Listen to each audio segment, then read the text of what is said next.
Happy New Year, leaders, scientists, and scavengers. This is episode 10 of the Dudley Simpson Is Doctor Who project. Yes, I not only made it to 2020, I made it to double digits. I shall give myself 10 out of 10. Last episode, I spoke of the few occasions where Simpson was entrusted to write a unique theme song for a story. This music would be married with specially created visuals and heard during the listing of the story's title, writer credit, and episode number, finally leading into the action. Season 5's story, The Ice Warriors, was the program's first attempt at this technique. The 1967 story introduces the eponymous Martian reptiles that would return for 3 future stories of the classic series, and has even returned for the new series. The story concerns the human fight against a new ice age, centuries in our future, where glaciers are advancing everywhere. Everywhere. The Britannica Space in England is one of several global stations fighting the ice's advance with a device called an ionizer. That fight is greatly complicated by the discovery of an alien creature trapped in the ice, the subsequent revival of that creature, and a spaceship full of its fellow warriors. Simpson's theme music was possibly his only experiment on Doctor Who using magnetic tape loops to create sound landscapes as bleak as the snow and ice-filled world in the story. Wrap up well then, and enjoy the title theme from The Ice Warriors.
Beginning in the late 1940s, techniques using magnetic tape loops allowed contemporary and avant-garde composers to create utterly unique sound worlds, fashioning rhythmic patterns, varying timbres, and layering sounds on sounds, forwards and backwards, echoing in and out.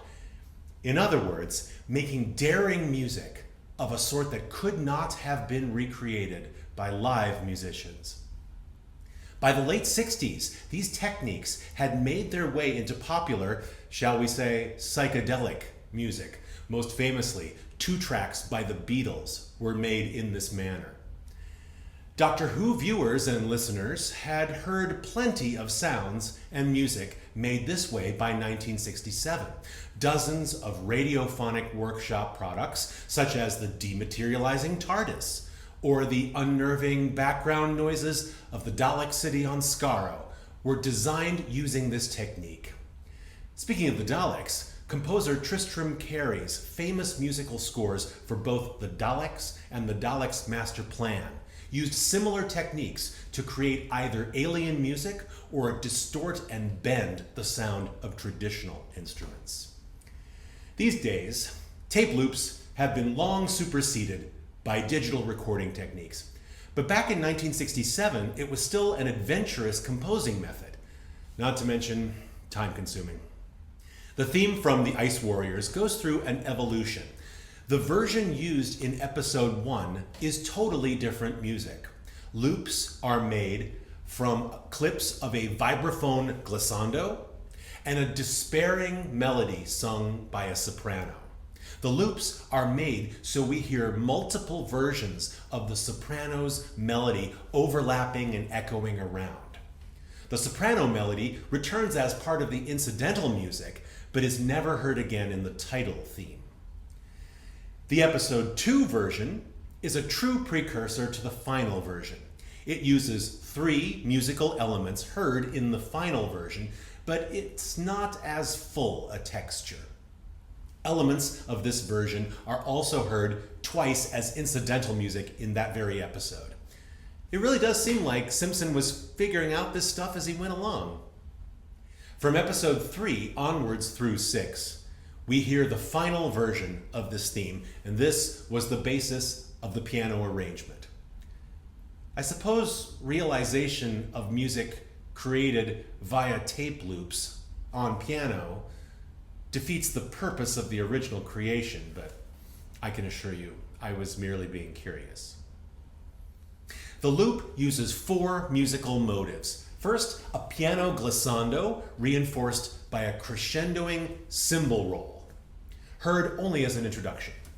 Second, a jagged upper register piano line, heard throughout, but by the end altered as a result of the loop. Third, a stabbing 2-note line played by the marimba and doubled by the vibraphone, eventually echoed within the loop. Fourth, a different mallet percussion line, briefly looped, but soon echoed off into the distance. The first musical motive is in the piano. The left hand plays an F-sharp, A-sharp dyad rising in octaves.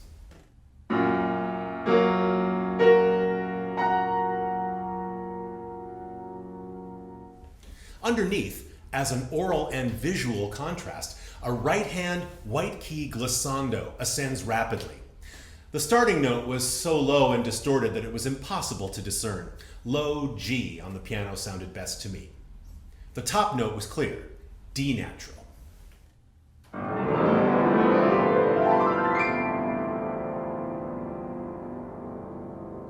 Together, they make a dense blizzard of sound.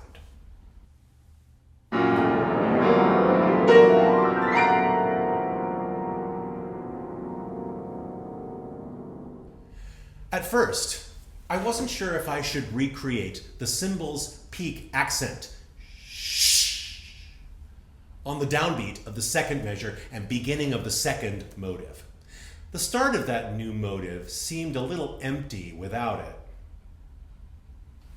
and I couldn't resist putting on a show, so the effect is in. I experimented and came up with this very fast glissando-like sound made with the left hand crossing over by rapidly flattening my hand from the wrist through the palm of the hand up to the fingertips. This allowed a chromatic wash of just over an octave of black and white keys.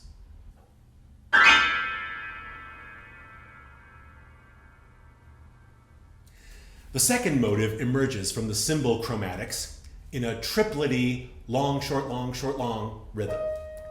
This chromatic line, D sharp, E natural, F natural, is made more jagged by leaping in octaves back and forth, creating minor ninths, major sevenths, and octave jumps. The third motive is the first of the 2 mallet percussion lines, always in duple rhythm, in contrast to the second triplet motive. Throughout, the intervals between the dyads are tritones, that most devilish interval. The third motive is repeated twice. During the 2 repeats, the same lines are phased 5/8 notes behind the original via tape loop.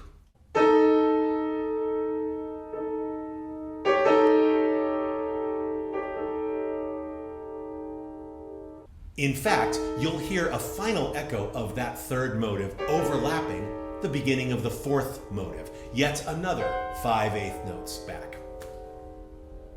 As a kind of climax, the fourth motive begins, more tritone lines in the mallet percussion, but this time the last sound is played tremolo by the marimba.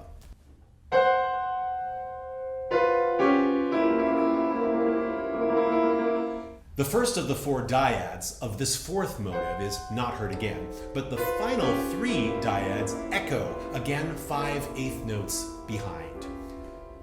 They quickly fade away, in fact, faster than they do in my arrangement, but I kept them for a musical reason. After the fourth motive, the second motive, still going on, is looped on top of itself in the same 5/8 phase, which creates the more active version heard as the theme fades out. In the actual recording, this ends up sounding not quite as even as I played it, but it worked best for the sake of the arrangement. Underneath this, the marimba's tremolo is vaguely heard still, and in the recording begins to distort upwards in pitch. This is the reason I kept the motive a little longer in my arrangement, so that I could continue the tremolo under the new second motive. The pitch distortion is represented by adding the tritones a half step up from the original, creating clusters. Although the concept was never explored further, Simpson proved up to the task of making a tape-based composition.